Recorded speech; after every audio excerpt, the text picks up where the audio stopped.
子昂，你有病吧？你说谁要二婚？姐，你别生那么大气嘛。我们的导师出了名的严格，我要是不编个离谱的借口，他能给我批假吗？所以你就跟他说，你姐明天要二婚，你是亲弟，必须去送亲。是啊，姐，而且光说他肯定不信，我还特意 P 了一张你的婚纱照，怎么样，牛不牛？你真是我亲弟。姐，我错了，姐。今天我们顾导师盯着你照片看了好半天，脸黑的跟锅底一样，我还以为这甲肯定黄了呢。等等，顾导师，你导师不会叫顾实业吧？不会这么巧吧？我去，姐你真神了，你怎么知道的？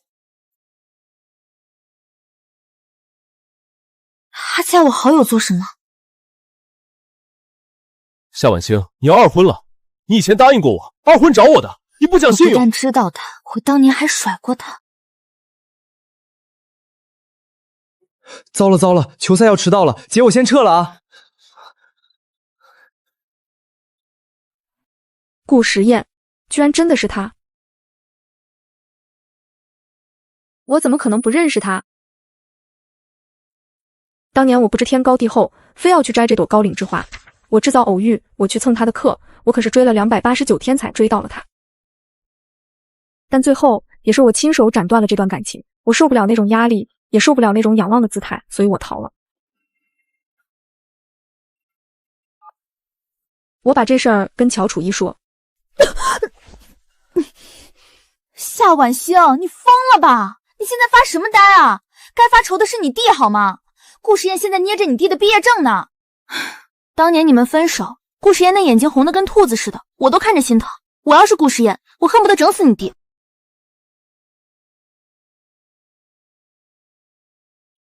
喂，是夏子昂家属吗？这里是科技犬安保中心，夏子昂在体育馆跟人打架，人现在被我们扣下了，你马上过来处理一下。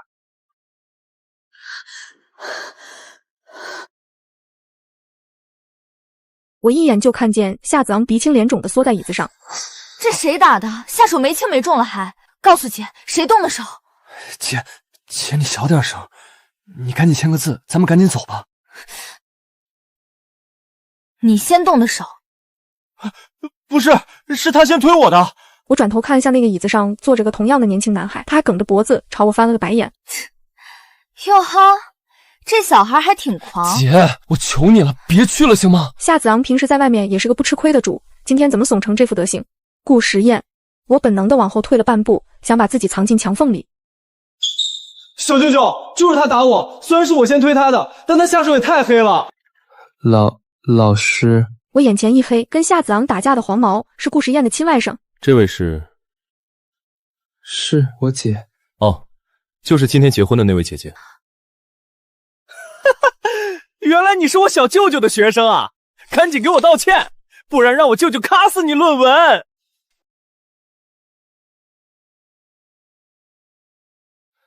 沈星野，是你先动的手，过去道歉。对不起。加个微信吧，关于夏子昂的学业规划，我觉得有必要跟家属沟通一下。我只能硬着头皮扫了码。听子昂说，你爱人是做金融的啊？对，在投行工作。我明明跟老师说姐夫是干房地产的啊。哦，那可能是我记错了。顾老师，不好意思，我们先走一步。我一把薅住夏子昂的脖子，将他塞进出租车里。师傅，走吧。哎，逃回了家。晚上洗完澡，躺在床上。你真结婚了？当然。所以，为什么二婚不找我？要不你等我3婚？只要我们隐蔽一点，你老公应该不会发现的。看到这句话，我脸刷的一下红透了。神经病啊！他怎么变得这么厚颜无耻了？我一晚上没睡好，第二天顶着俩硕大的黑眼圈去公司上班。晚星，分给你带的实习生来了，特意给你挑了个帅的。星姐好，我现在需要做什么？我强忍着头痛，把2份报表递给他，去复印一下。哦，好的，星姐。我看着他皱眉的侧脸，突然有些恍惚。他皱眉的样子真的跟顾时宴有几分神似。别盯着人家小沈看了，孩子都让你看冒汗了。哪有？不要乱讲。下班回到家，我鬼使神差的翻出了相册底部的这张老照片。照片里的顾时宴头发微乱，看起来又傻又可爱。沈星也说你对他有意思。我将水杯放到桌上，胡说八道，根本没有的事儿。哦，我就是来确认一下，除了年纪小点，他哪点都比不上我。你连我都没看上，怎么可能看得上他？姐，你有看到我的游戏机吗？我不知道，你去客厅找找吧。老弟怎么偏偏这个时候进来了？我去，我怎么给这张照片发出去了？完了完了，这么还吃不回去了，这可怎么办啊？下来，我在你家楼下。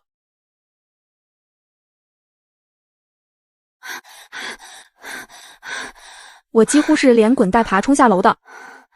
你怎么突然过来了？看到你发的那张照片，我就来了。我想听听你的解释。我张了张嘴，一个字也憋不出来。3年了，夏晚星，你为什么还留着我的照片？我忘记删了。你认为我信吗？深更半夜跑下来见前男友，你老公不介意？他心胸开广，非常大度。他盯着我看了好几秒，突然笑了，那笑容里没带一点温度。行，夏晚星，记住你今天说的话，以后我们就当普通朋友吧，不用躲着我。过去的事我已经放下了。我猛地抬头看他，你真的放下了？不瞒你说，我最近遇到一个感觉不错的女生，正考虑认真追求她，所以你的2婚3婚，我不再掺和。祝你幸福美满。我已经放下了。这句话像个甩不掉的魔咒，折腾了我一整宿。哎呀，烦死了。第二天，我顶着2个硕大的黑眼圈走进了公司。星姐，你这是怎么了？我想跟他把话直接挑明。你跟我过来一下。好的，星姐，我这就来。工作是工作，你舅舅是你舅舅，我不会给你穿小鞋，你也别有心理负担，专心干活。星姐敞亮。那什么，你能把子昂哥的微信推我吗？我不打不相识，想找他交流一下球赛。好啊。日子好像真的回到了正轨，我和顾时宴之间就只剩下微信上偶尔2句公事公办的寒暄。越是这样，我心里那股无名火就越旺。周末我实在没忍住，踢了踢正在打游戏的夏子昂。哎，你们顾老师最近忙什么呢？忙企业项目呗，天天泡实验室。那他之前说考虑追求的那个女生追到了吗？姐，你没事吧？顾老师眼里除了算法模型哪有活人？那他那天晚上信誓旦旦的说遇到不错的女生，难道只是为了让我彻底死心，随口编的瞎话吗？巧的是，夏子昂嘴里那个企业联合项目刚好分到了我们部门。我作为公司的项目负责人，带着沈星野他们几个，直接入驻了林大的人工智能实验室。对接会议上，我再次见到了顾时宴。这次会议，我们来谈一谈未来的企业规划。我去，怎么是他？散会时，他径直朝我走来。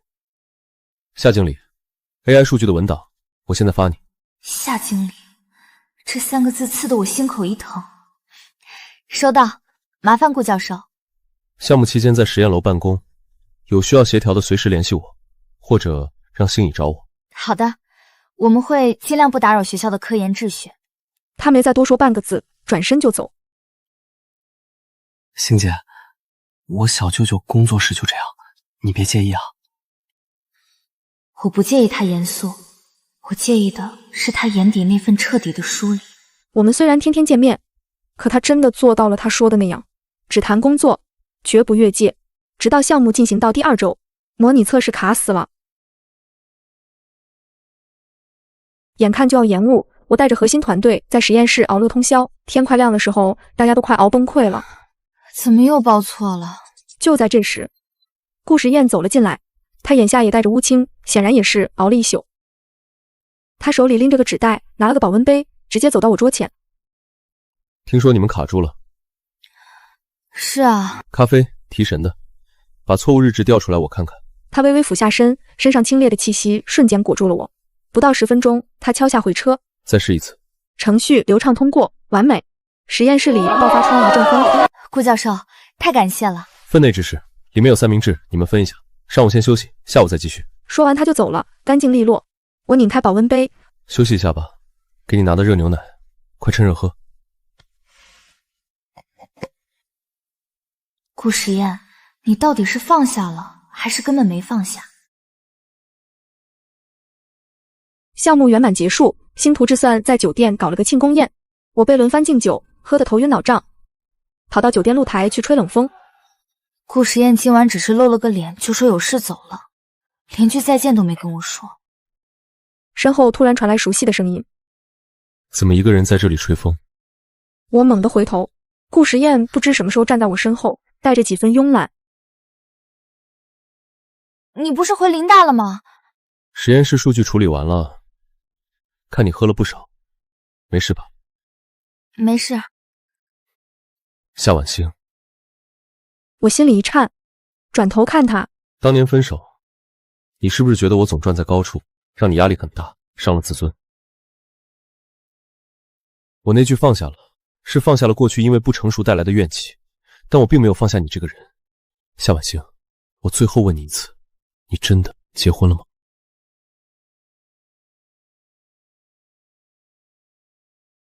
你真的结婚了吗？看着他眼底那份小心翼翼，我心里死撑了3年的防线，瞬间塌得连渣都不剩。没结，那张照片是我以前兼职拍的样片，我没结过婚，从头到尾都是骗你的。那么现在能给我个答案了吗？关于我们之间这道搁置了太久的难题。答案是，我还爱着你，顾时宴，一直都爱。他什么废话都没说，直接张开双臂，一把将我狠狠揉进怀里。这是一个迟到了3年的拥抱，夜风里全是顾时宴身上清冽的味道，把我裹得死死的。我靠在他胸膛上，听着他剧烈的心跳，以为这就圆满了。谁知道第2天一早，我就接到了夏子昂的夺命连环扣。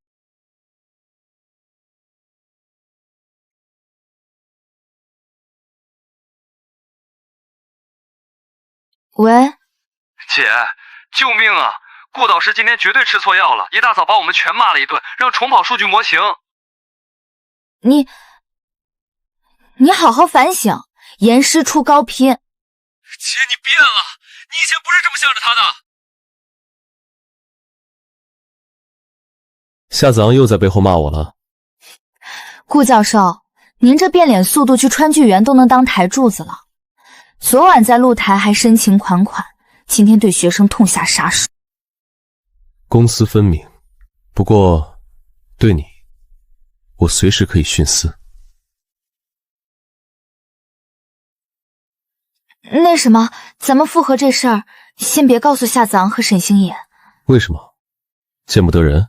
不是，就是太尴尬了。你想想，你外甥管我叫姐，我弟叫你老师，这辈分乱得像一锅粥，他俩心脏受得了吗？好。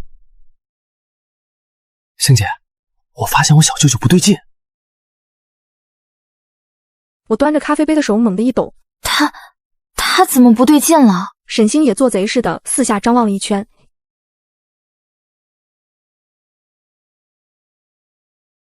他谈恋爱了，绝对的。你瞎猜什么啊？他不是只跟实验室服务器过日吗？这次是真的。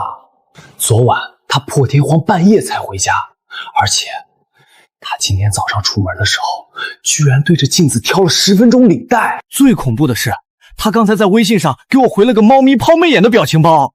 那表情包是我早上抢了他手机，顺手瞎发的。哎，星姐，你说我小舅舅这棵万年铁树开的什么花啊？哪家姑娘这么倒霉被他看上了？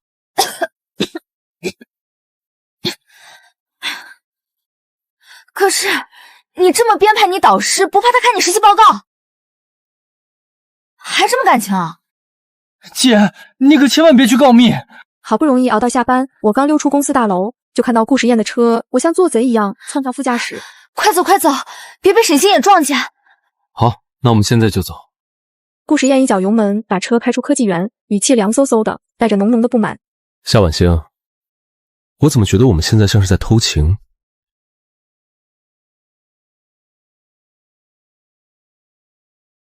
我还没来得及反驳，他的手机突然响了，车在屏幕上闪烁着3个大字。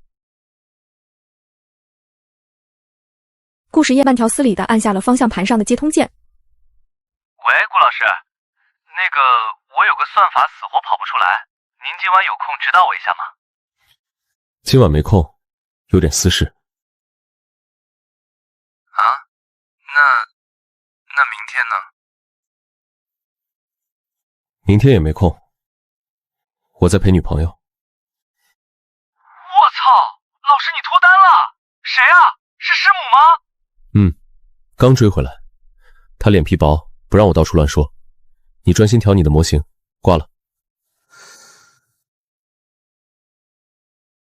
好玩吗，夏晚星？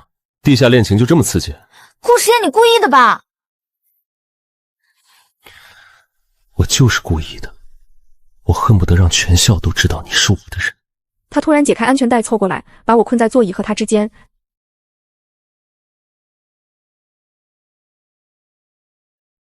他的吻毫无预兆地落了下来，车窗突然被人从外面砰砰砰地狠狠敲响了。我吓得浑身一个激灵，猛地推开顾时宴，手忙脚乱地整理好被压皱的衣服。顾时宴黑着脸降下车窗，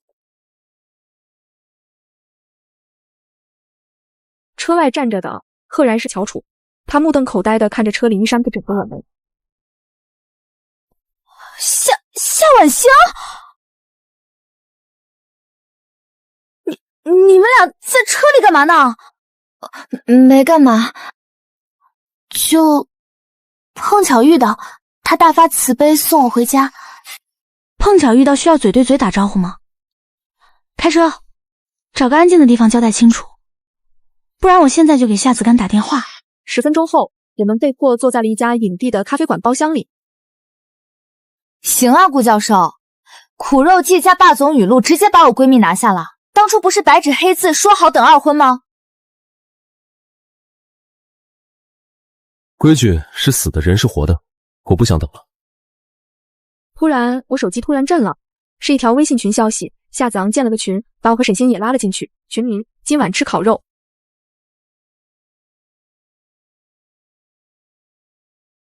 半小时后，我们在烤肉店碰头了。这座位安排绝了，我和顾时宴大眼瞪小眼，沈星也一边翻着五花肉，一边神秘兮兮地凑近夏子昂。子昂哥，我跟你说，我小舅舅绝对谈恋爱了，今天早上还发猫咪表情包了。真的假的？老师，师母是哪个学院的？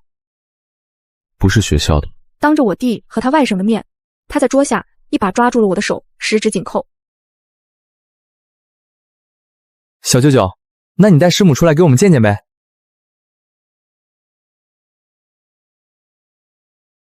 见过了，远在天边，近在眼前。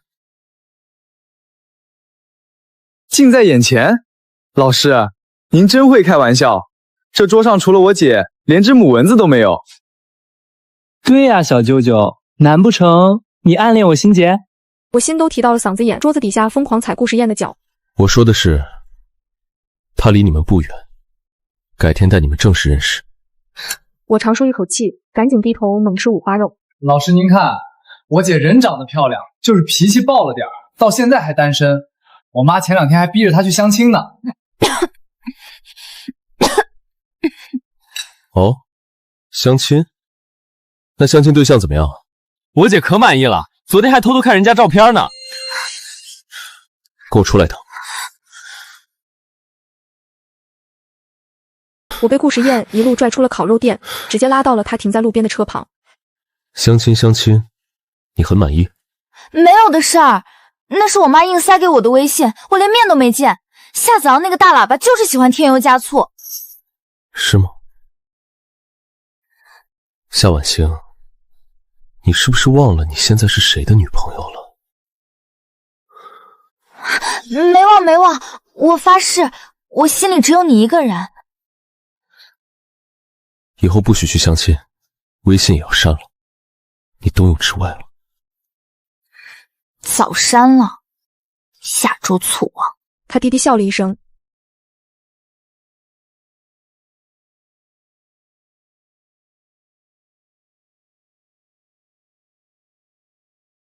就在我们吻得难舍难分的时候，身后突然传来啪嗒一声脆响。老师，你们在干什么？夏子昂手里举着一串还没吃完的烤大蒜，正像个木头桩子一样傻站在几步外，眼珠子都快瞪掉出来了。你们大庭广众之下啃在一起了？我恨不得原地刨个坑把自己埋了。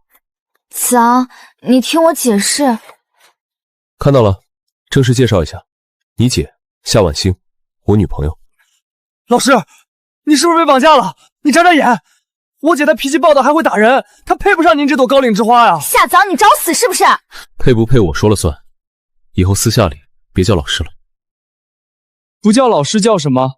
叫姐夫吗？夏子昂哭丧着脸，三观碎了一地。我以后毕不了业，岂不是成了大义灭亲？这时，烤肉店的门又开了，沈星也拿着车钥匙跑了出来。小舅舅，你们干嘛呢？我操！舅妈！舅妈？什么？你叫我姐舅妈？那你岂不是得管我叫舅舅？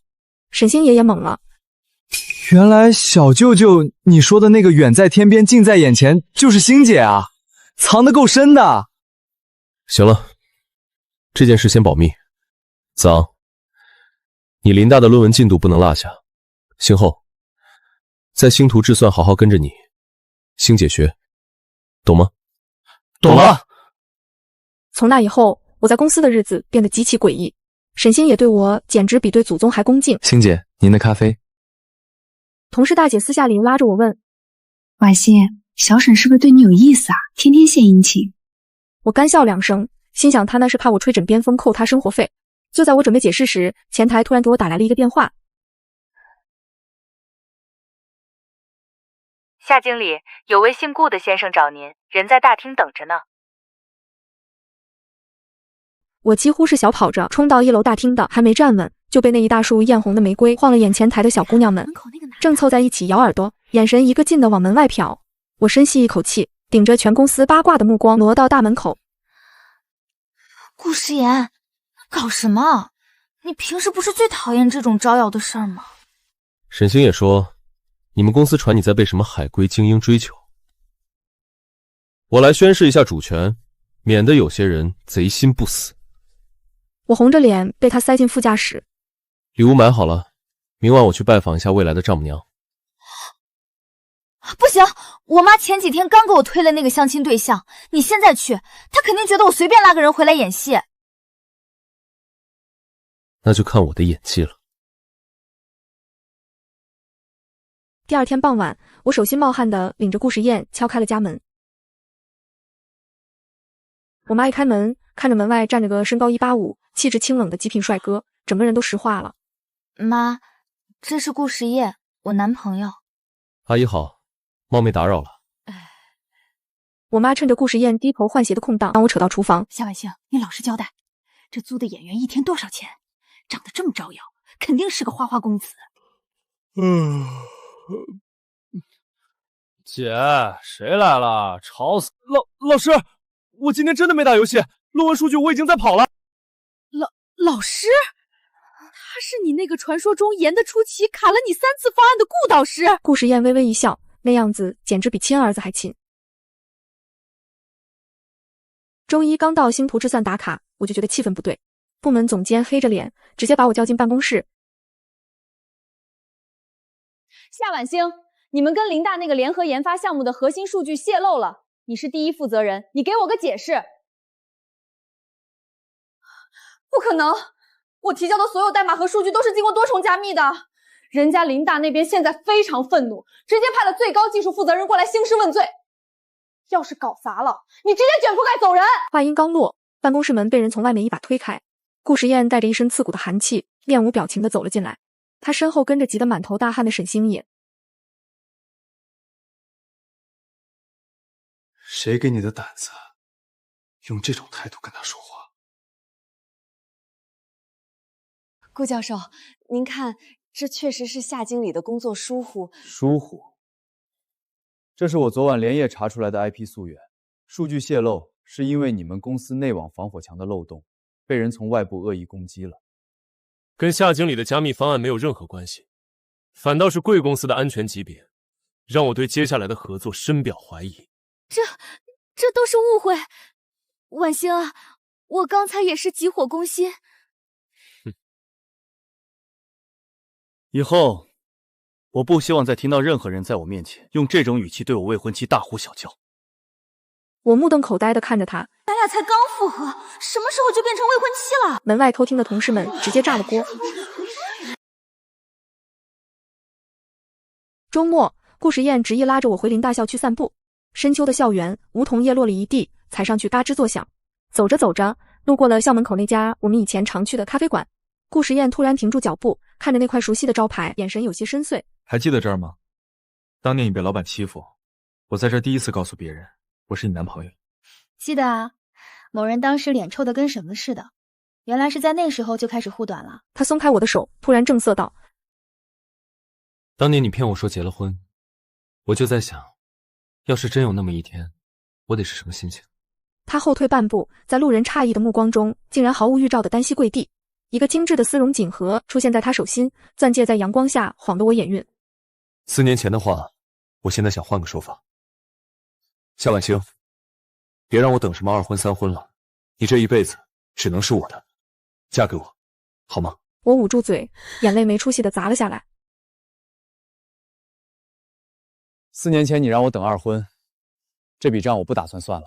夏婉清，做我的顾太太，好不好？顾时宴，你这就是道德绑架。对，我就是绑架。直接拉过我的左手，把那枚闪瞎眼的钻戒套进了我的无名指。套上了，这辈子你就跑不掉了。我一把拉起他，狠狠撞进他怀里，听着他胸腔里震耳欲聋的心跳。子昂哥，我就说小舅舅今天绝对要求婚吧，你输了，这个月早餐你包了。夏子昂、沈星好，你们俩给我滚出来！我妈举着个正在录像的手机，笑得后槽牙都露出来了。我的金龟婿跑不了喽！别人结婚是看黄历挑日子，他直接建了个微信群，往里面扔了一份长达80页的下顾婚礼 AI 统筹与执行规划 PPT。我看着那密密麻麻的甘特图和进度条，两眼一黑。顾时宴，结个婚而已，你至于搞得跟发射卫星一样吗？这是我人生中最重要的项目，容错率必须为0。夏子昂、沈星嫣，婚礼场地勘测与酒席菜品数据对比分析，明晚10点前交给我。我毕业论文的算法还没考完啊！小舅舅，我明天还要去星图制算打卡上班啊！论文想延期，实习不想过了。保证完成任务。我看着这霸权主义的做派，刚想替他俩求情，顾时宴的手机却突然响了。他看了一眼来电显示，脸色瞬间凝重起来。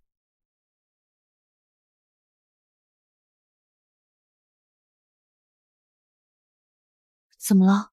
我看着他冷下来的脸，心里一紧。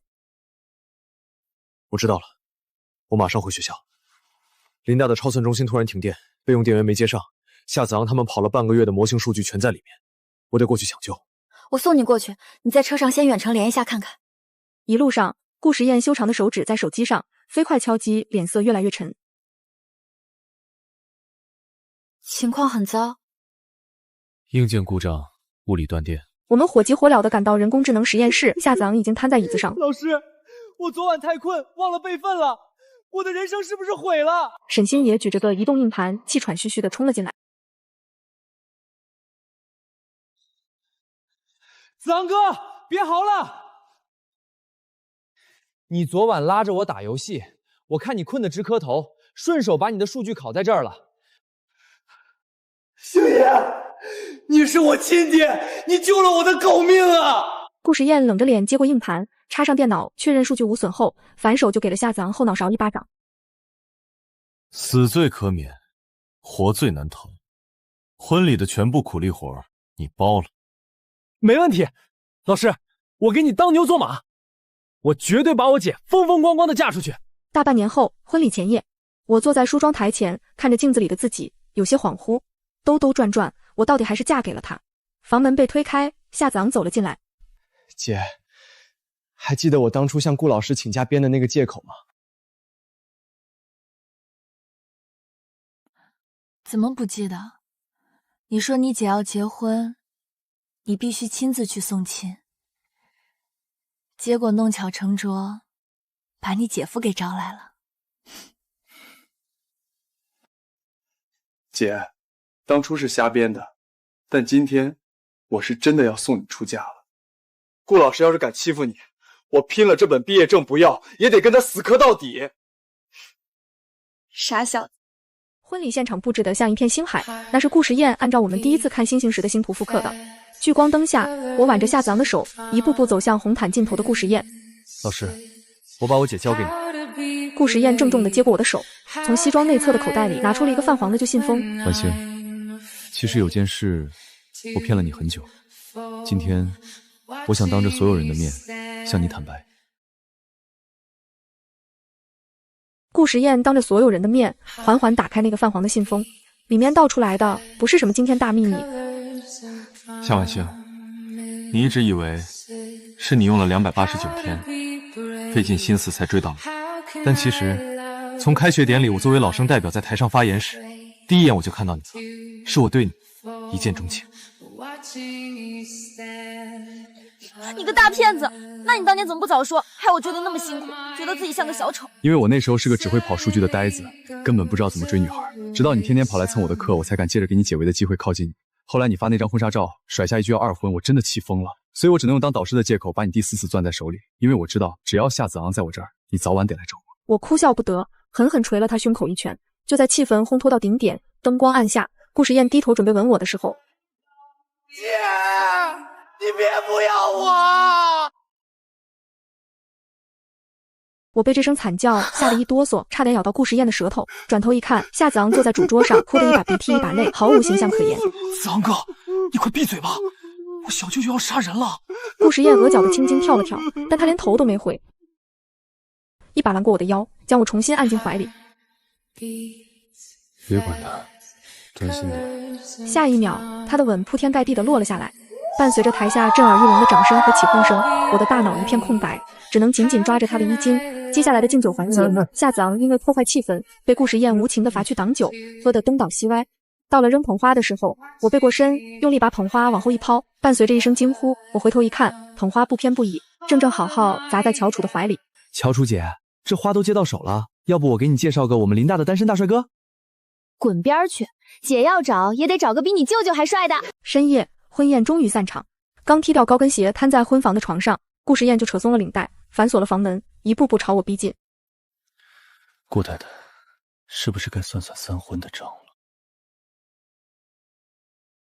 夏子昂和沈星野勾肩搭背的从科技园附近的篮球场走出来。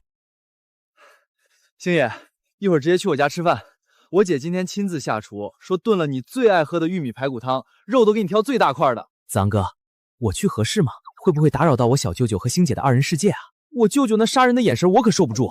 嗨，他俩的2人世界什么时候不能过？再说了，我姐昨天特意嘱咐我必须叫上你，她现在可是把你当亲弟弟看，比对我这个亲生的还好呢。那哥孙好，正好我爸妈给我寄了点老家特产，我给小舅舅和星姐拿过去，顺便蹭顿好的。刚走到楼下拐角，夏子昂突然停住了脚步。沈星野顺着他的目光看过去，只见顾时宴那辆熟悉的黑色 SUV 停在树荫下。我操！小舅舅大白天的在干嘛？别瞎看，小心长针眼。车尾处，顾时宴刚从后备箱里拎出几大袋子超市的购物袋，我站在他身边，伸手去接那个看起来比较轻的装零食的袋子。顾时宴侧过头，不知道在我耳边说了句什么不要脸的话，我没忍住，笑着抬手狠狠捶了一下他的肩膀。夕阳的金辉恰好洒在我们俩身上，给他冷峻的侧脸镀上了一层柔和的暖光。跟我爸看我妈一模一样，谁能想到这人在学校里是个冻死人的冰山导师啊？我姐也是，好多年没见她笑得这么没有记性了。走吧，别在这儿当电灯泡了，咱们先上去。今天我姐肯定做了满汉全席。走走走，饿死我了。老师，姐，我们先上楼等饭啦。我被吓了一跳，脸一红，下意识的想把手从顾时宴手里抽出来，顾时宴却反手将我的手指紧紧扣住，十指交缠。他不仅没松手，反而转过身挡住我的去路，极其认真地盯着我的眼睛。怎么了？我只是突然在想，如果当初夏子昂没有偷拿你的婚纱照来向我请假，我是不是就真的要彻底错过你了？不会的，如果他没拿那张照片，就算隔着再远，兜兜转转，我也一定会想尽办法重新回到你身边。毕竟我可是那个用了289天死皮赖脸把你追到手的夏晚星啊！低下头，在我的手背上落下一个虔诚而郑重的吻。好，那剩下的这半辈子，换我来追你。你早就追到了，快走吧，排骨汤都要熬干了。回家吃饭。他牵着我的手与我并肩而行。哎，顾时宴，我警告你啊，一会儿喝汤你不许挑食。知道了，顾太太。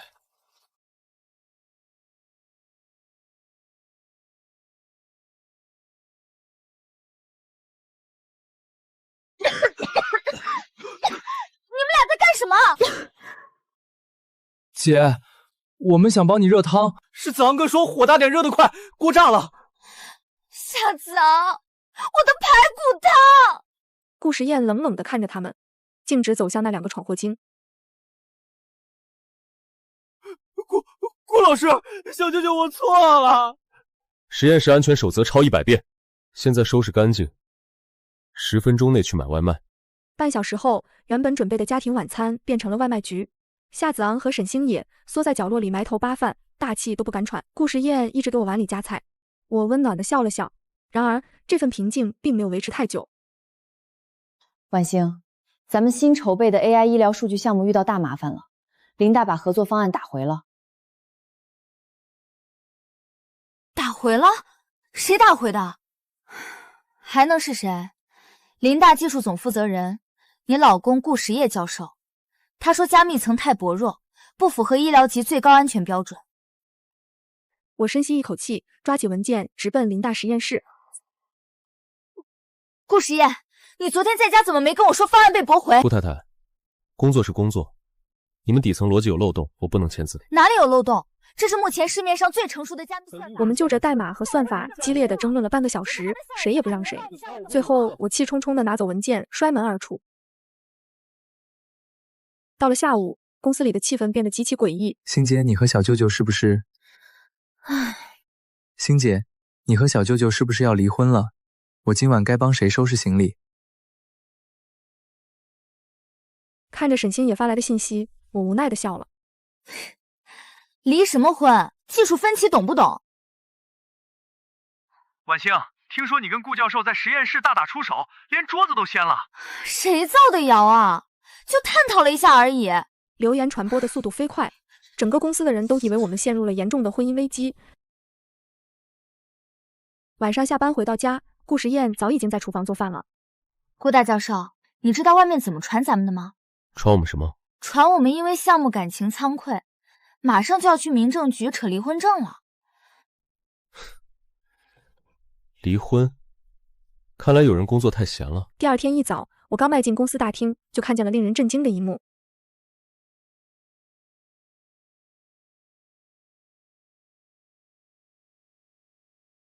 顾时宴，你来干嘛？顾时宴无视了全场震惊的目光，径直走到我面前，把那个粉色保温桶塞进我怀里。顾太太，早上走得急，你忘了带我亲手熬的燕窝粥。周围顿时响起一片整齐的倒吸凉气声。顾教授，那个方案……方案没问题了，晚星昨晚连夜修改的安全补丁非常完美，下午就可以走签约流程。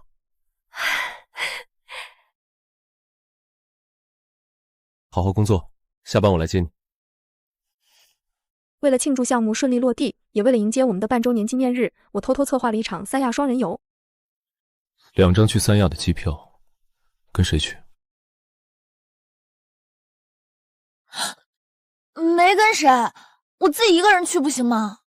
顾太太，瞒着你先生订双人机票，这很难让我不多想。哎呀，是给咱们俩订的，下周是半周年纪念日，我想给你惊喜。其实我早就知道了，在平板搜索记录里看到的。顾时宴，你太腹黑了，知道还故意吓我。不这样，怎么能听到你说要给我惊喜？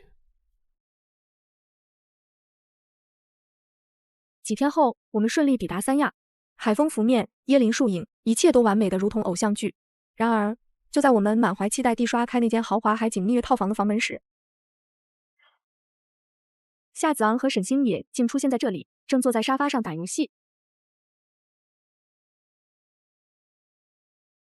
宽敞的套房里，夏子昂和沈星野穿着同款花衬衫，正盘腿坐在沙发上，疯狂按着手柄。姐，小舅舅，惊不惊喜，意不意外？欣姐，我们怕你们无聊，特意来活跃气氛。你们是不是有病？谁蜜月带线灯泡？顾时宴的脸已经黑得能滴出墨来了，冷冷地说了一句：“房卡哪来的？我妈给的，她说这是家庭套房。给你们3分钟消失，否则实习论文全零分。”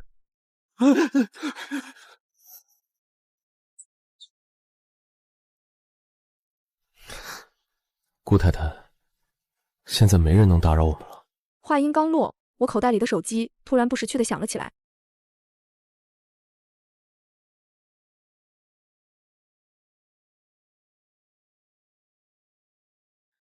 不接，好不好？万一是公司有急事，夏婉星，救命！我妈骗我相亲，这男的是奇葩。大姐，我在三亚度蜜月，怎么救你？他 AA 还带妈，他妈问我生几个，还吹牛认识你老公。顾时宴眉头微皱，直接拿过手机开了免提。他叫什么名字？哎呦，顾教授，我赵刚啊，峰会一起吃过饭。你上个月财务造假被查，还有心情相亲？顾时宴干脆利落地挂断电话，顺手将手机关机，扔进沙发深处。现在真没人打扰了。客房服务。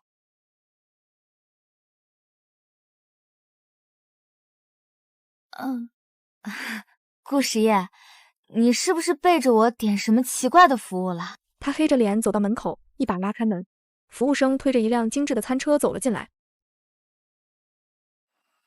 顾先生，这是您预定的半周年纪念惊喜。我惊讶地捂住嘴，走过去捏了捏兔子长长的耳朵。你还记得这个？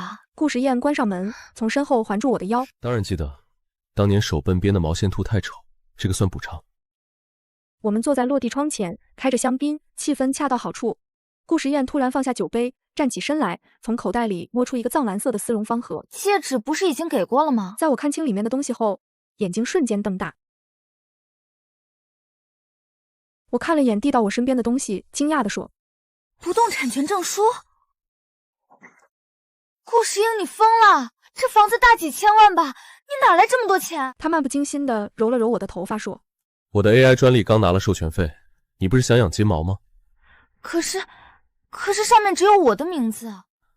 我的钱是你的，房子是你的，我也是你的。”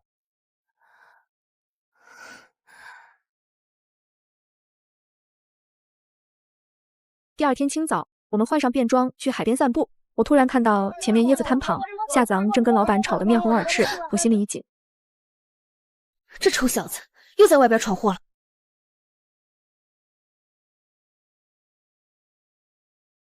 夏子昂这小子跑这儿来干什么？老板看着他正独自跟老板疯狂砍价，怀里抱着好几个大椰子，一副占了便宜就想溜的样子。等他转过来要走，我直接大步流星的冲了过去。夏子昂，你可以啊，偷偷跑来享乐还骗我们。姐，小舅舅，我就是买椰子给你们，真没干坏事。这个给你吧。星姐，子昂哥买椰子不叫我，还吃独食，太过分了！看着这俩活宝互坑互对的搞笑模样，我们全都没忍住，在沙滩上笑出声。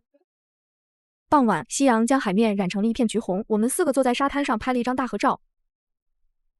突然，我的手机弹出了一条日历提醒：明天上午活泼突击大检查。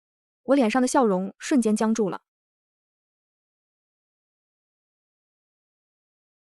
我在房间来回走动，盯着屏幕上的婆婆突击检查，差点一口气没上来。顾时言，你妈明天要来，我们在三亚。她是不是去新房了？家里乱得跟狗窝一样。别慌，她昨天刚发朋友圈旅游，不可能突击。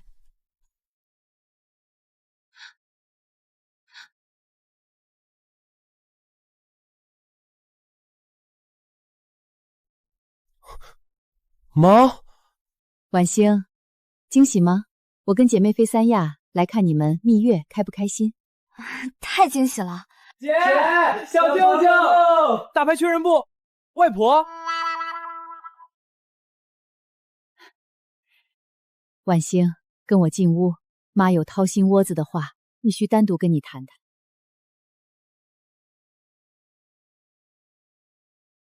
豪门婆婆单独训话，电视剧不都这样？一瞬间，夏婉星的脑子里出现了无数电视剧的老套画面。结果婆婆突然从包里掏出了一个玉镯子，这可是传家宝，妈，这太贵重了。带着，婉星，妈得谢谢你。实验以前就是个工作机器，成天只知道算数据。自从跟你复合，她整个人都活过来了，终于有烟火气了。以后她要是敢欺负你，你就告诉我，我断了她的零花钱。接下来的半天，婆婆全程护着我，拉着我在海边喝茶聊天，从穿搭聊到养生，对我百般疼爱，把顾时宴独自留在酒店处理琐事。傍晚时分，顾时宴才黑着脸来海边接我，聊得挺开心啊。顾太太，这是我们的蜜月，你倒好，全程陪着我妈，把我晾在一边。就在这时，电话不合时宜的打来，顾时宴不耐烦的接听，却听到了让我们震惊的消息。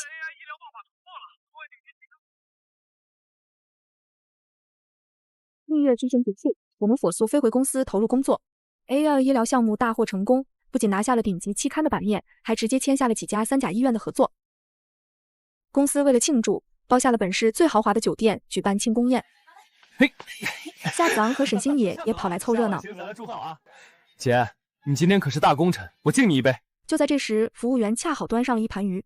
那股平日里觉得鲜美的鱼腥味，此刻钻进鼻腔，却突然在胃里翻江倒海。我猛地冲向洗手间，夏子昂举着杯子，突然大喊：“我操，姐夫，我简直是有喜了！”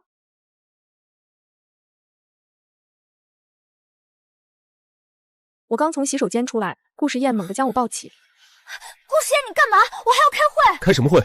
去医院。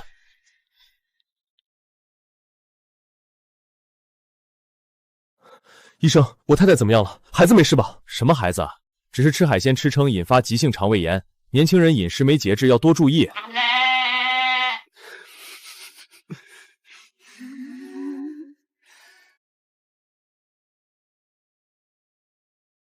夏婉星，你真是个活宝。我突然意识到，这个冷冰冰的男人其实比谁都渴望一个完整的家。时光飞逝，转眼1个月过去。搬进新家后，终于养了我心心念念的大金毛。周末下午，我看着手里2道杠的验孕棒，心跳快得要跳出嗓子眼。这一次是真的如愿以偿。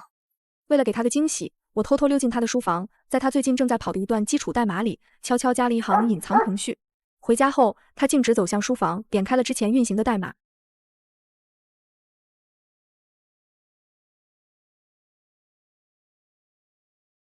顾时宴盯着屏幕，整个人像被按了暂停键，足足过了10秒，他才猛地起身，大步冲向客厅，紧紧地抱住我。婉星，谢谢你。